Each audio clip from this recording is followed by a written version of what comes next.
Assalamu alaikum wa rahmetullahi wa barakatuhu. Paqja, mëshira, begatit dhe mirësit e Allahut qofshin mbi të gjithë ju. Shikues të nderuar, vëllezër e motra, muaji i Ramazanit, përpos shumë epiteteve të tjera, është edhe muaji i fitoreve. Është muaji ku besimtarët me përkushtimin e tyre të plot e vullosën identitetin e tyre, duke i dalë përballë së keqes, mosbesimit, politeizmit. Ata korrën fitoren më të madhe në historinë e njerëzimit.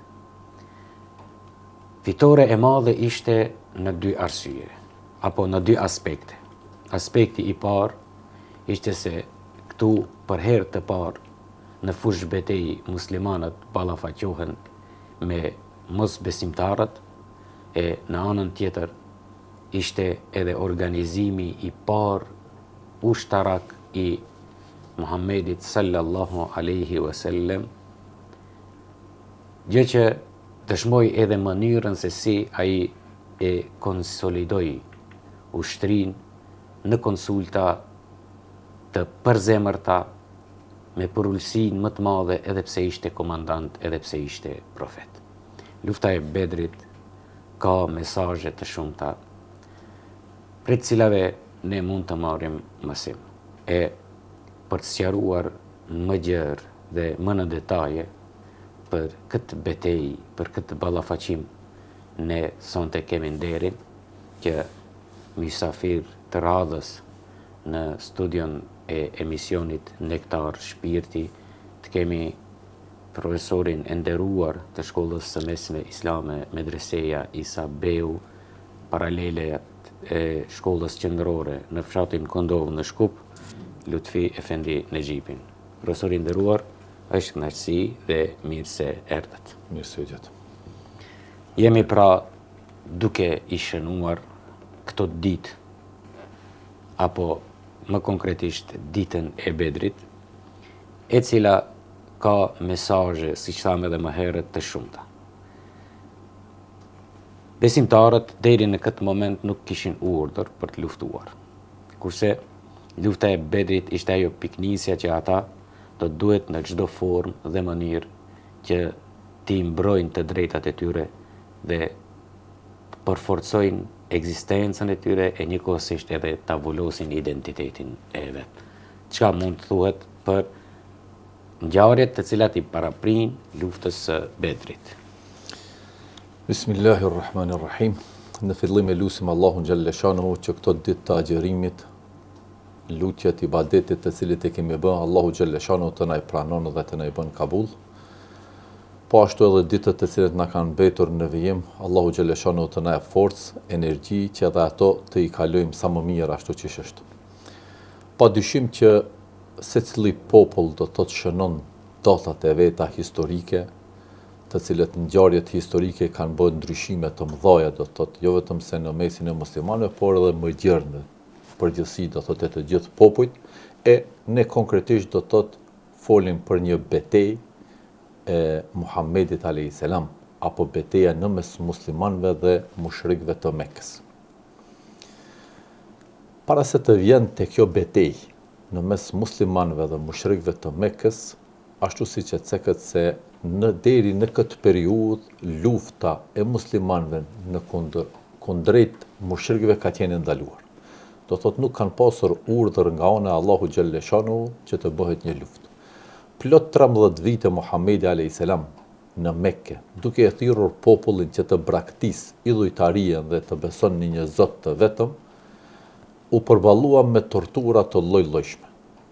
Duke filluar do të thotë edhe me shpërnguljen e muslimanëve për të ruajtur atë numër të vogël të muslimanëve që ishin, e që ishte shpërnguljet e para do të thotë që ishin në Abisini,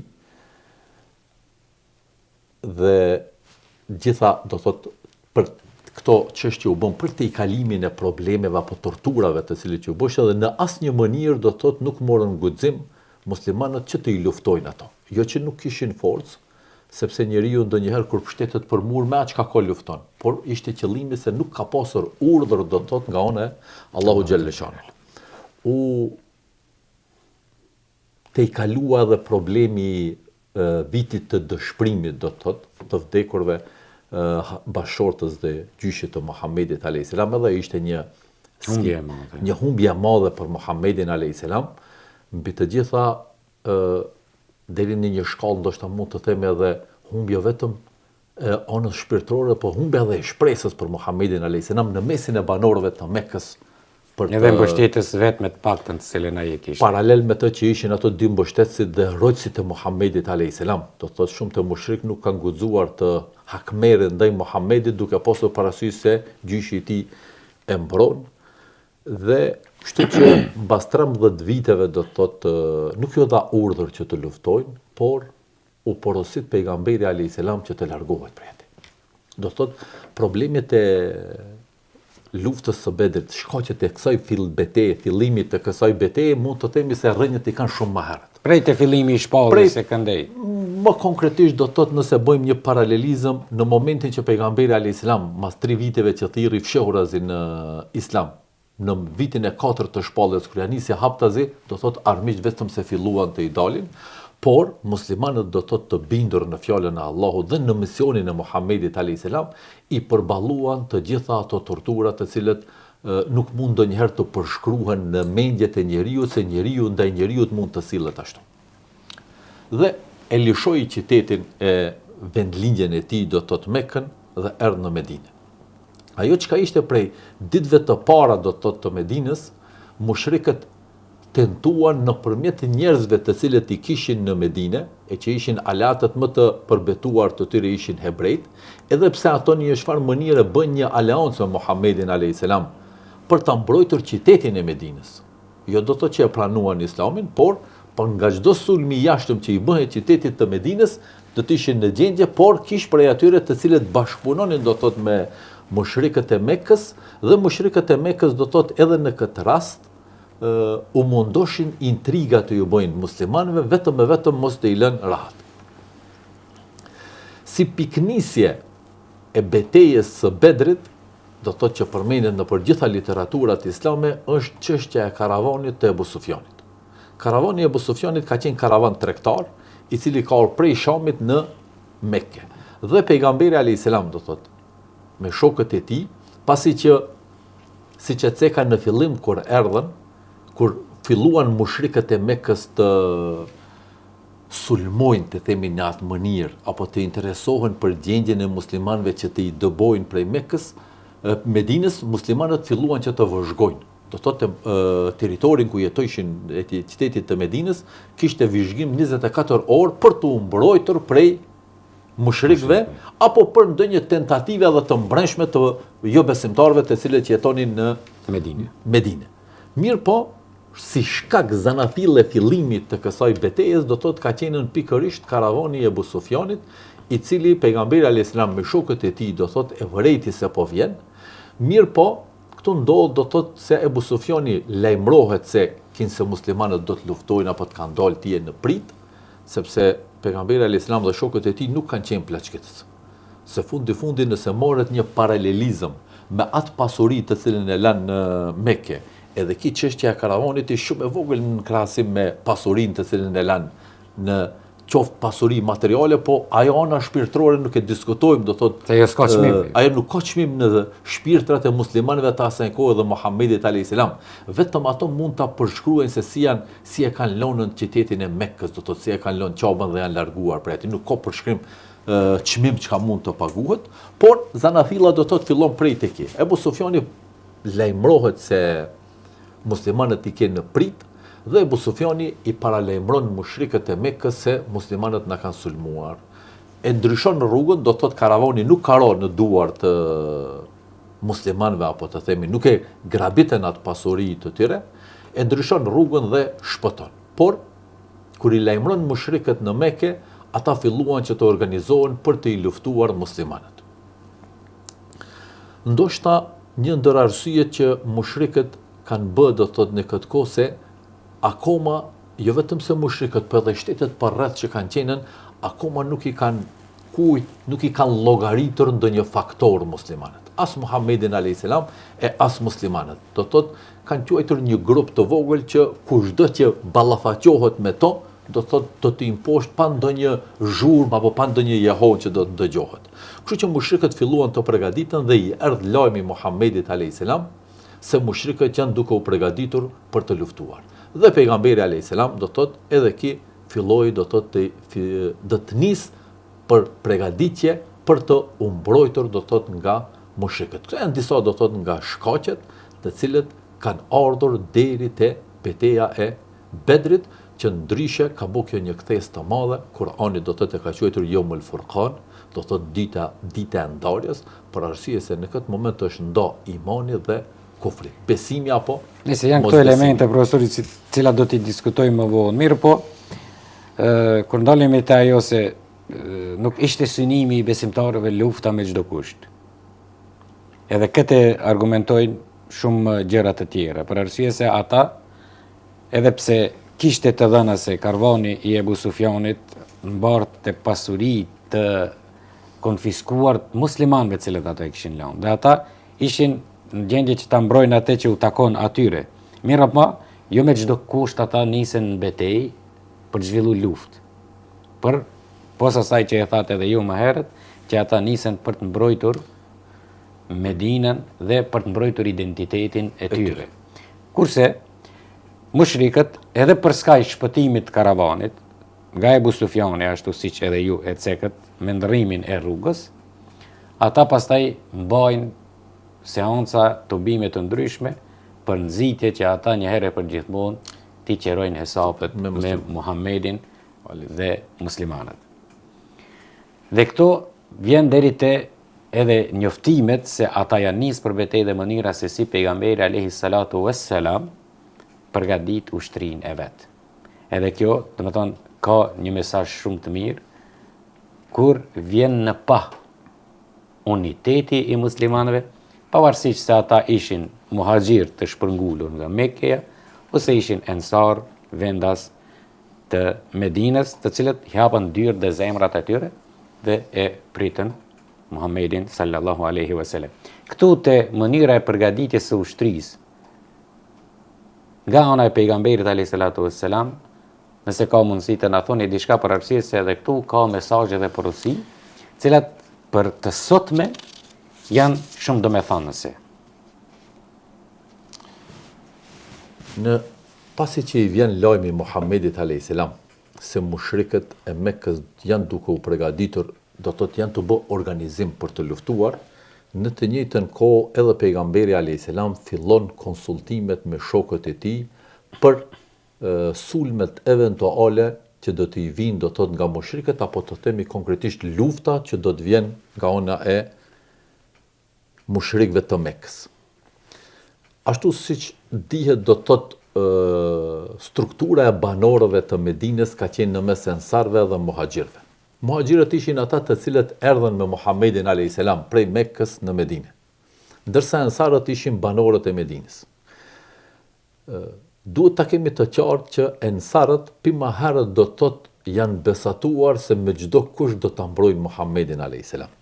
Përpara se të shpërngulet Muhammedi alayhis salam në Medinë, kishte dy takime të quajtura takimet në Akabe, në mes Muhammedit alayhis salam dhe banorëve të Medinës. Ku në takimin e dytë në Akabe, që është një vjet përpara se të shpërngulet Muhammedi alayhis salam për në Medinë, ndër pikat e marrëveshjes do të thotë ka qenë edhe nëse ka nevoja xhihadi, jemi të gatshëm për ta mbrojtur. Do thotë Muhammedi alayhis salam ishte i vetëdijshëm në këtë çështje, se muhaxhirët nuk u diskutoke, po edhe ensarët janë ata të cilët do thotë me çdo kusht do të luftojnë për ta mbrojtur Islamin, apo ta mbrojtur pejgamberin alayhis salam si i dërguar dhe fenë islame. Por mbi të gjitha ai fillon prap konsultimet dhe konsultohet me shokët e tij rreth asajna. Këtu na del në pa, do thotë ajeti kuranor ku Allahu xhalleshanu tregon për ngjarjen e Musës alayhis salam, ku edhe ata kanë qenë një popull i maltretuar, i torturuar nga faraoni, dhe në mesin e popullit të Musës alayhis salam ka pasur njerëz të cilët kanë ardhur me Musën për të shpëtuar nga faraoni. Jo për ta pranuar shpalljen e Musës a.s. Për dallim do thotë ki grupi muslimanëve që ishin në Medinë, këto nuk ikën prej Mekës për të shpëtuar prej torturave të Mekasve. Jo, këto ikën me bindje që ju bindën Muhamedit a.s. Ashtu si që thanë Musës a.s. do thotë ai popull, jo të gjithë, ai grupi i cili do thotë sa përsye faqja e pat përkra shpalljen e Musës a.s. i thanë, shko ti me Zotin tënd lufto, na po rrim këto. Muslimanët e Medinës u shprehën të gatshëm me Muhammedin a.s. Do thotë tu i dhanë një kurajo Muhammedit a.s. se kur është në pyetje mbrojtja e vendit dhe mbrojtja e Islamit, ne e mbrojmë me çfarë do çmimi. Nëse është nevoja, do thotë edhe me luftë, edhe me luftë. Por duhet ta kemi parasysh se deri në këtë periudhë lufta nuk ka qenë urdhër kuranor, do thotë gjitha ajetet kuranore deri në këtë kohë që kanë zbritur, askund nuk ka pasur do thotë rregulla dhe dispozita të luftës. Dhe arsyeja, ajo që është më thelbësore do thotë për ta kuptuar njerëzit Islamin, Allahu nuk ju ka thonë luftoni atone. Këtë ajetin e parë këto përmendet thotë atyre thotë që po sulmohen me luftë. Kështu është fjala do thotë muslimanët.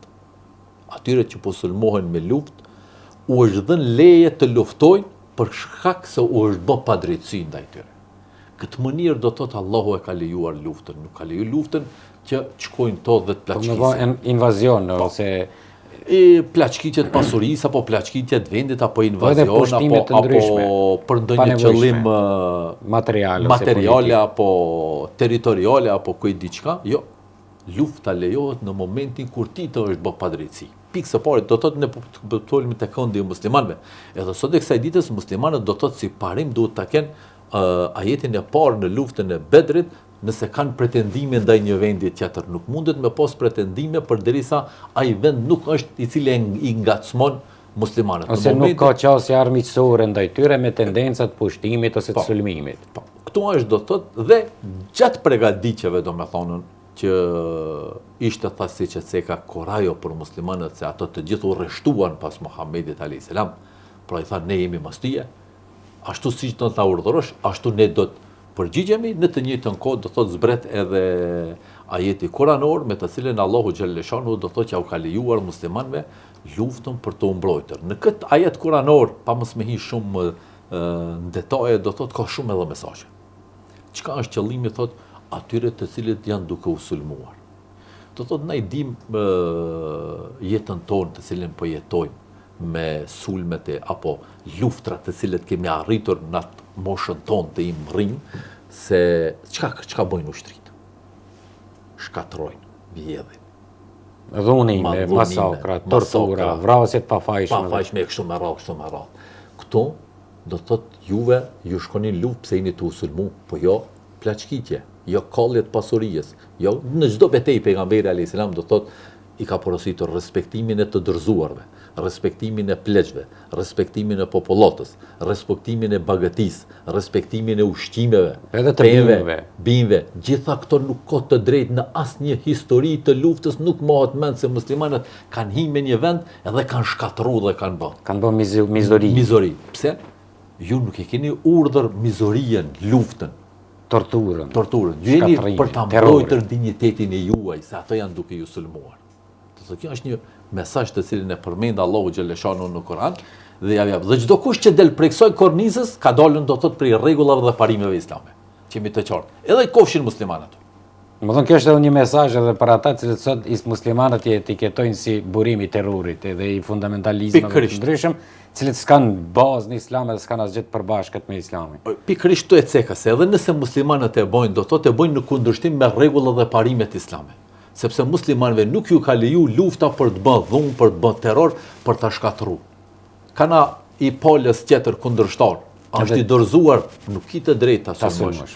Apo t'ja mirësh pasurinë me zor, t'ja dogjesh, t'ja kallësh pasurinë. Absolutisht pse? Kënqa pasuria e armikut. Jo, ka rregulla, ka dispozita. Këtu i ka treguar rregullat në fillim të luftës së Bedrit Allahu xhaleshon. Profesor i nderuar, tani veç jemi edhe te mënyra e zhvillimit të betejës. Folëm për para përgatitjen, folëm për shkaqjet e luftës, Mësim në vete, mesazh në vete, urtësi, hikmet në vete, është mënyra se si është zhvilluar betejë e Bedrit. Ku fillon me dy luftimet e famshme, e pastaj vjen edhe deri te mënyra e sulmit të përgjithshëm që bëhet dhe zhvillimi dhe rrjedha e betejës më tutje. Mirë po, ajo që mua më intereson në fillim është përse u zgjodh bash Bedri, apo kodrina e Bedrit, për të zhvilluar kjo betejë. Pikë së pari do thot përpara se të him në zhvillimin e betejës, kjo betejë do thot ka ndodhur në ditën e 17. Faktikisht në ditën e 16 muslimanët janë nisur prej Medinës dhe janë pozicionuar në luginën e Bedrit, e cila ka qenë një luginë e përshtatshme, për arsye se prej strategjisë së luftrave, këto që ka mirën komandantët e ushtarët me luftë, do thot duhet të shiqojnë në çdo prizëm që të i plotësohen kushtet. Do thot pozita si pozitë që është në rend të parë, masandej furnizimi me ushqim apo me ujë, masandej nëse vjen nevoja për të tërhiqur se si ka mundësi më tërhiq, të gjitha çto do të thotë elementet e përgatitjes së një fush beteje kanë qenë të përshtatshme në luginën e Bedrit. E sidomos çështja e ujit, domethënë ka qenë më primare, ku aty do të thotë në atë betejë, pasi që pejgamberi alayhis salam i vendos dhe çohet një sahabi thotë: "O pejgamberi i Allahut, thotë, a është urdhri i Allahut të rrim në këtë pozicion apo si është puna?" Jo, thotë, kjo është fush betej, thotë, këtu ka më hapësirë dialogut. Masandej ai jap një propozim që të gjitha pusët që janë të mbyllen, për arsye për mos t'i mundsojmë armikut dhe të hapmë një pusë që të kemi, të thotë, ujë të bollshëm për të pi dhe do t'i presim armikut. Ajo çka është mësimi për mendimin tim në prak të zhvillimit të kësaj beteje, këtu mund ta marrim një mësim dalja e muslimanëve si dulen në betejë dhe armiqt si kanë dalur në betejë. Pejgamberi alayhis salam dhe muslimanët kur kanë dalë në betejë, pasi që u pozicionuan, do thotë, në mbrëmje të ditës së 17, pejgamberi alayhis salam këtu së bashku me muslimanët rregullisht është lutur dhe ka bërë dua tek Allahu xhalla shanu. Që një ndër lutjet e pejgamberit alayhis salam ka qenë: "O Zot, nëse sot nuk i mbron këtë grup të vogël të muslimanëve, nuk do të ketë kush që do të bën lutje dhe dua ndaj teje." Dhe shumë do të tanë natën pejgamberi alayhis salam me shokët e tij e ka kaluar në lutje dhe në ibadete ndaj Allahu xhalla shanu, do thotë të bindur se fitoria mund të arrihet vetëm se me mbështetjen e Allahu xhalla shanu. Ndërsa anën tjetër, mushrikët nuk dolen në këtë mënyrë. Të themi, ndoshta ato Zotin se kanë besuar, por kanë mund të parin e tyre që ta ndëgjojnë. Por ato dolen në mënyrën e parë, numri ishte 300 me 1000. Të mbështetur diferencë madhe numerike. 3-1. Edhe në aspektin e përgatitjes ushtarake, edhe në aspektin e pajisjeve të luftës, numrit e të ushqimit, veshmbathjes, në të gjitha lëmit apo kondet do të ishin shumë më të përgatitura, por dallimi ishte një përgatitje shpirtërore tek muslimanët dhe te ato dallonte. Ajo e cila është çelësi kryesor do thotë i fitoreve. Ata dulën do thotë në mënyrë festive për të luftuar kundër muslimanëve. 300, 1000, ham, pim, bojmë gëzime, defe, dëfrime, ahenge, dëfrime, të nesrit që më i krinë këtë probleme dhe kështu kanë dalur do thotë. Vetë mënyra e daljes do thotë e muslimanëve është mësim në veti sepse e kanë nënçmuar forcën të cilën e kanë pasur përballë vetes. Ndërsa muslimanët do thotë kanë dalur në mënyrë të përkulur, duke i bën lutje dhe dua tek Allahu xhalla shanu për fitore. Dhe e njëjta gjë do të ndodh, një ndër shkaqet kryesore të fitores së muslimanëve është çiki momenti i daljes në luftë, do thotë mënyrën se si u përgatitën këto për luftë. Kemi raste muslimanëve kur ju kanë ndodhur dhe kundërta ndonjëherë. Kanë mësuar edhe humbje. Kanë mësuar edhe humbje kur kanë thonë, hape mase në betejën e kalume kemi qenë pak, kemi fituar, jemi pak më shumë. Do thotë, ku ka shkuar mbështetja, ka shkuar në numër. Dhe mbështetja në numër e ka dhënë rezultatin gabim. Do thotë, këto muslimanët u mbështetën në çështjen e besimit të tyre. Dhe dhanë mesazh se çdo çështje e cila mund të arrit vetëm se në përbesimit të fortë dhe të drejtë dhe pa luhaçe në Allahun xhalla shanu. Këtu edhe disi bjen poshtë ajo kulti i njeriut. për arsye se disa personifikojnë një njeri që po të mos ishte filani ose fallani, Nuk do të thoshte nuk do që- të arrijeshte suksesi. Kurse te muslimanët Te ndodhi muslimanët kundërta. është e kundërta. Ata mbështetjen kryesore e kanë në atë që i besojnë në mënyrë plot fuqishme, Allahu ai është Gjellëshanu, Allahu Dhul Jalal. dhe e din se çdo profecia fitore e pejgamberit alayhi normal si salatu dërguar i wassalam. tij dhe fitoret nuk mund të vinë pa vullnetin dhe pa dëshirën e Allahu Gjellëshanu. Dhe pa ndihmën e tij. Dhe pa ndihmën e tij normal. Allahu Gjellëshanu do thot në librat përmendet do thot edhe natën se si e kaluan si të cekëm do thot me luqe dhe me ibadete, po ashtu Allahu Gjellëshanu përmend në ajetin kuranor kur ju erdhë në ndihmë do thot me 1000 melaike në momentin kur ata luftuan. Gjatë natës, Allahu Gjellëshanu e përshun se i bëri ato një çfarë lloj qetësimi në shpirtrat e tyre për të përgatitur do thot për ditën e nesërme. Luftët si zakonisht do thot luftët kanë filluar në fillim në mes personave, masandej ka filluar lufta e përgjithshme. Këto ka qenë një lohaqe në mesin e muslimanëve, në mes muhaxhirëve dhe ensarëve.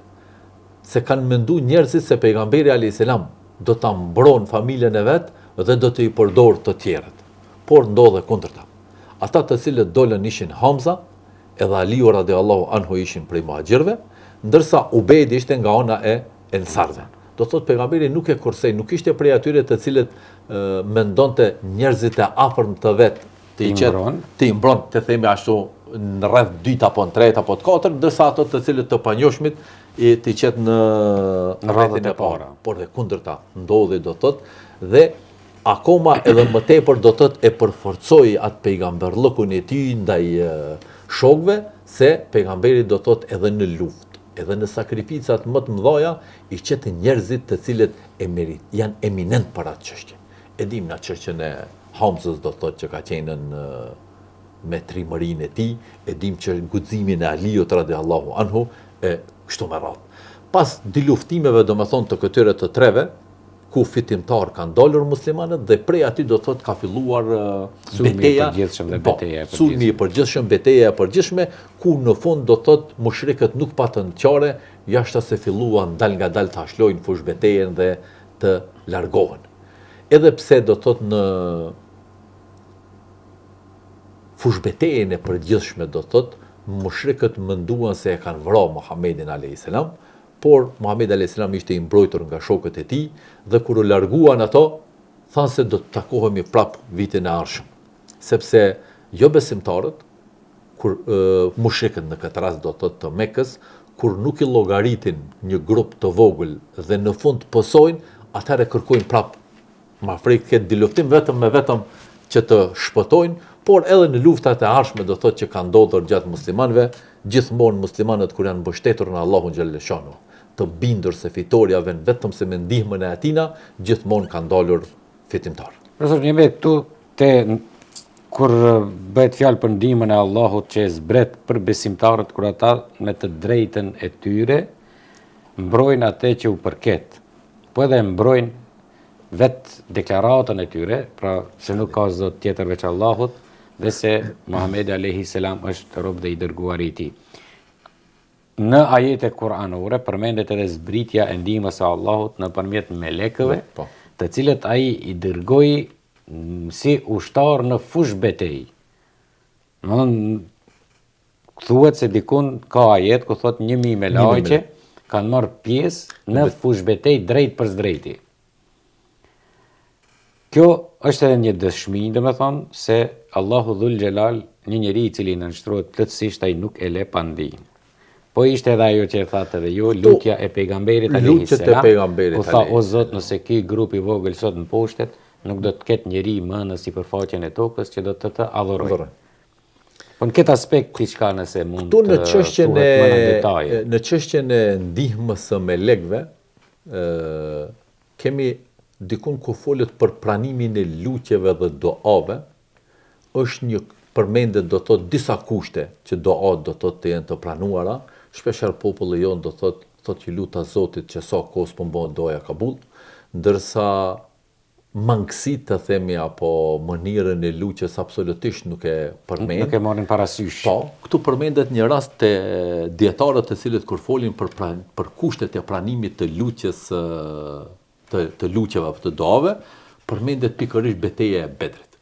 Pse përmendet betejë e Bedrit pikërisht? Thotë se muslimanët thotë u lutën me Allahun xhalleshanu atë ditë kur ishin të rreshtuar në saf. Do thotë ndihma atyre ju erdhi se ato ishin në fushë betejë dhe ndihmën e kërkojshin për në fushë betejë. Do thotë nuk mund ne të jemi larg besimit, larg xhamijes, larg rregullave të Islamit apo parimeve të Islamit, zbatimit të tyre, a keton ta lutme o Zot plotësone këto, plotësone ato. Madhëria e Allahut është shumë e madhe për ata, unë nuk e diskutoj.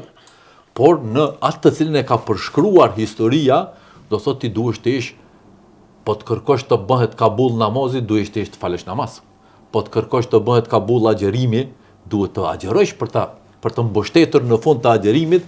E këtu do të thotë tek jone muslimanët kjo çështje ndihmës së këtyre melekëve ardh pikërisht si rezultat i lutjeve të pejgamberit alayhis salam dhe shokëve të tij. Po edhe i përkushtimit të tyre dhe përgatitjes maksimale për betejë. Por këtë lutje të cilët e bënën muslimanët e bënën në fushë betejë. Andaj kjo jap një mesazh që nëse kërkojmë diçka duhet jemi fushë betejë. Nëse kërkon agjerim duhet të jesh te agjerimi. Nëse kërkon për ta kalu provimin duhet të jesh te provimi. 9 muaj nxonsi nuk e qel librën me dorë, në fund o Zot inshallah e kaloj unë. Tash merre rregullin, parimin e sahab e luqës, merre veprimin e sahabëve si e kërkon, edhe në fund çka bëhet? Në fund normal që ti ki me dali dëshpëruar. Muslimanët nuk dulen të dëshpëruar, e përgatiten vetveten, dulen në fushë betejë dhe thanë o Zot tash neve na ndihmo. Dhe pikërisht janë ndihmë. Ktu e kam patjetër profesorin nderuar të bëjmë një paralelizëm nga situata dhe gjendja e muslimanëve të parë, të cilët ne duhet t'i kemi shembull në vazhdimsi për të arritur sukseset e nevojshme me gjendjen aktuale të muslimanëve. Domethënë, muslimanët aktual kërkojnë ndihmën e Zotit pa u djersit, pa marrë asnjë lloj nisme iniciative për ta realizuar një qëllim, kurse këto, më pëlqeu ajo që vetë thatë se këto e lutën Allahun dhul xhelal për ndihmë në fushë betejë. E jo duke u qëndruar shtrirë në për hotele me 5 hije, me luksin maksimal, edhe të kthehesh edhe ta lutësh Zotin, pastaj o Zot ndihmoje muslimanëve se sot po torturohen e po mundohen. Pikërisht njëra ndër arsyet e gjendjes së muslimanëve sot në rrezullin toksor është edhe kjo çështje të cilët sinojnë të mirat e Islamit, ndërsa shumë pak punojnë për të mirat e Islamit. Do të thotë gjithmonë pretendojmë se Islami ka të mira, ka këto, duhet, apo në atë kontekstin kush janë konë muslimanët, qish janë konën, tek janë konën, edhe na, nëse ato janë konë, na nuk ashtë kush për më konë. Kushti për me qenë ne sikur ato duhet veprojmë dhe të punojmë sikur ato. Apo duhet ta ndjekim në konsekuencë rrugën e tyre. E tyre. Profesorin për të arritur do të thotë të mirat të cilët i kanë pas muslimanët dhe duhet të i kenë muslimanët apo të cilat u premton Allahu dhe Allahu xhalesha. Profesorin nderuar, në këtë betejë thuajse kreu i kufrit, i politeizmit u asgjësu. U vranë disa prej burrave më eminent të Parisë, Mekës. Mirë po, mënyra se si pejgamberi alayhi salatu vesselam u soll pas luftës, tregon për vlerat e tij njerëzore fillimisht, dhe pastaj ajo që është më kryesorja, vlerat e vet thirrjes apo mesazhit, cilin ai e shpërndante ndër njerëzimin. Domethënë, ai edhe pse zuri rob, nuk i mori tim të masakrojë se ti i shkatërroi robërit.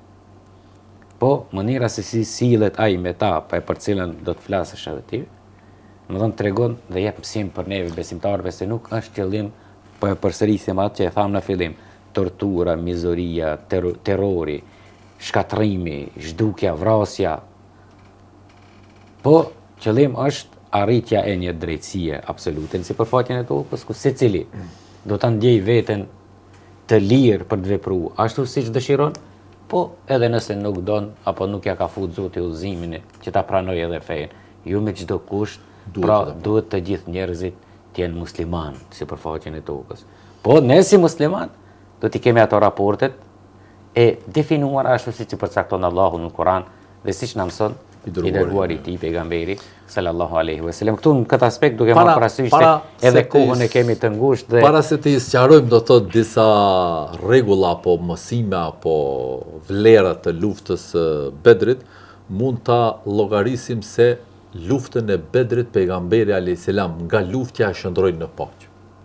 Kur themi nga lufta e shndroi në paqë, do thot me veprimet gjatë gjithë luftës që u mor pejgamberi alayhis salam ishin veprime të paqes dhe nuk ishin veprime të luftës. Këtë do ta dëshmon do thot edhe pas përfundimit të luftës. Duke filluar si pikë e parë pejgamberi alayhis salam që është konsultuar me shokët e tij. Do thot konsultimi jap mesazh që edhe në luftë muslimanët nuk guxojnë të veprojnë në krijen e vetë. Po do të thonë duhet të përmbajnë në mënyrë strikte një komande. Duhet gjithmonë do të thotë komande të ketë, po të ketë edhe konsultim. Pejgamberi u konsultu me shokët e tij për ta vendosur pozicionin. Kush është më ehl, siç përdoret në gjuhën arabe, kush është më i thirrur në këtë çështje, filan komandant. Ai duhet të jap kontributin e tij. Kështu është vepruar do thotë pejgamberi alayhis salam, nuk është sill si i pari, unë çështu po tham edhe pikë. Sepse ajo është vetë çështja e diktatorit, unë çështu po tham edhe pikë që ka fillim dhe ka mbarim. Tek s'ka pas fillim.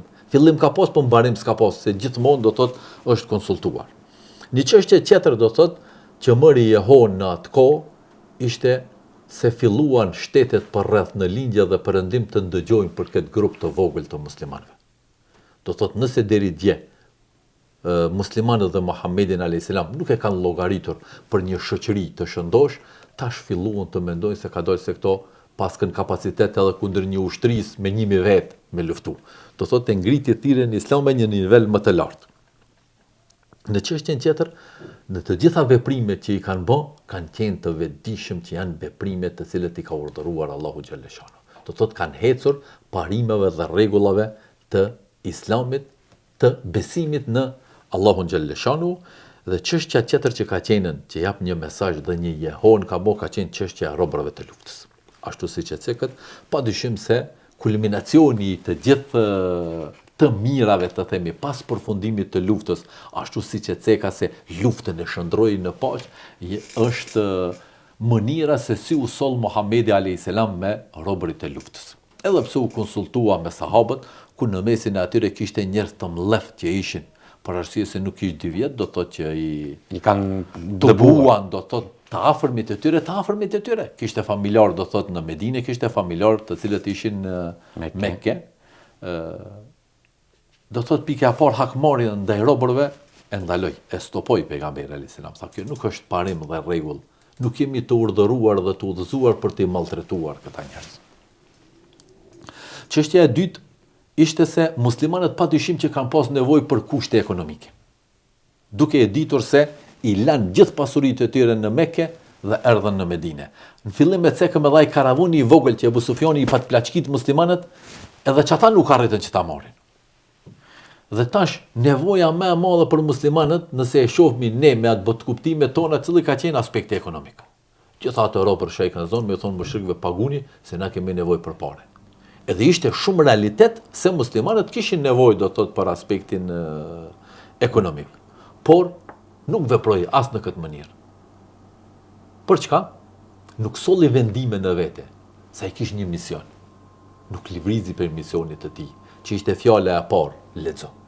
Ata donte ta çojnë në vend. Dhe çka bëri? Çka ishte përfundimi vendimi përfundimtar me robërit e luftës, ata të cilët dinë shkrim lexim, le që mësojnë 10 muslimanëve shkrim leximin dhe do të jenë të lirë. Këtu para do thotë ja u vlerësoi dijen atyre. Njëherë, do thotë njerëzit e ditur, sa ai ka di shkrim lexim, padyshim që ka qenë një njeri i ditur.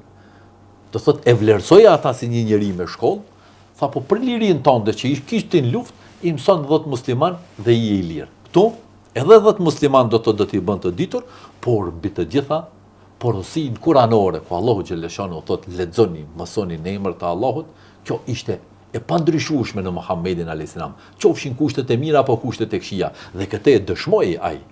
Do thotë momentet më kriz kanë qenë muslimanët këtë periudhë Bedrit. Me thonë, pe prolongojmë këtë ajetin kuranor me lexu, me mësu për ma vonë, se jemi në zor përparje. Nuk ndrotet, nuk ndryshoj.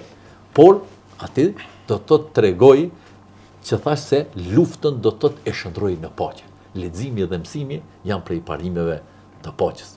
Andaj, e dinte se një shoqëri e shëndosh nuk mundet të jetë një shoqëri e cila nuk din shkrim dhe lexim, e cila nuk ka dije.